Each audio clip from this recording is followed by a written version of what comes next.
नमस्कार शेतकरी मित्रांनो, मागच्या आठवड्याभरात राज्यातील काही शेतकऱ्यांच्या खात्यामध्ये पीक विम्याची भरपाई जमा होण्यास सुरुवात झाली आहे. पण अनेक शेतकऱ्यांच्या खात्यात अजूनही 1 रुपयाही जमा झालेला नाही. त्यामुळे नेमकी ही भरपाई कोणती आहे आणि खरीपाची भरपाई कधी मिळणार आणि प्रक्रिया नेमकी कुठे अडकली आहे याचा सविस्तर आढावा आता आपण घेणार आहोत. सर्वात आधी स्पष्ट करून घेऊ, शेतकऱ्यांच्या खात्यात सध्या जमा होत असलेली भरपाई ही खरीपातील पीक विम्याची नाही. खरीपाची एकही शेतकऱ्याला अजून भरपाई मिळालेली नाही. सध्या 2 प्रकारच्या भरपाया जमा होत आहे.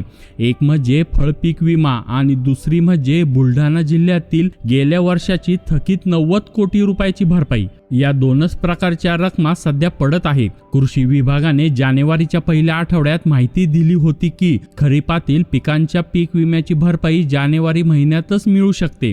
सोयाबीन, मका, बाजरी, मूग, उडीद या पिकांचे पीक कापणी प्रयोग पूर्ण झालेले आहेत आणि त्यांची संपूर्ण माहिती केंद्र सरकारकडे पाठविलेली आहे. तांत्रिक उत्पादनाचे आकडे देखील केंद्राला देण्यात आले आहे.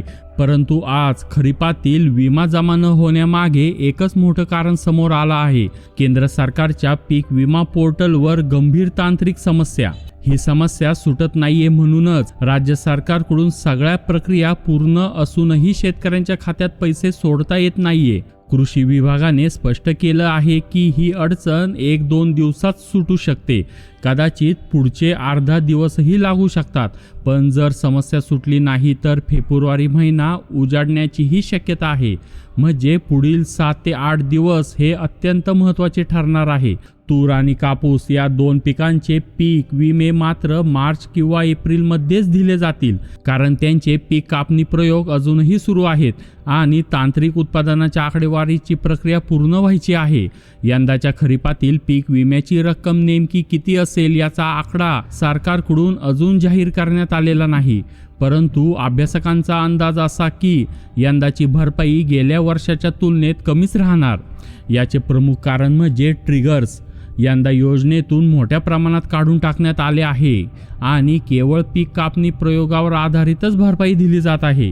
2016 पासूनच्या इतिहासात पीक कापणी प्रयोगाच्या ट्रिगरवर आधारित भरपाई नेहमीच सर्वात कमी मिळत आलेली आहे. आता पुढील काही दिवसात पोर्टल समस्या सुटते का आणि खरीपाची पीक विमा भरपाई जानेवारीत मिळते का हे पाहावं लागेल. पुढच्या घडामोडीचा संपूर्ण अपडेट आम्ही तुमच्यापर्यंत पोहोचवत राहू. त्यामुळे चॅनलला नक्कीच सबस्क्राईब करा आणि बेल आयकॉन क्लिक करा. धन्यवाद.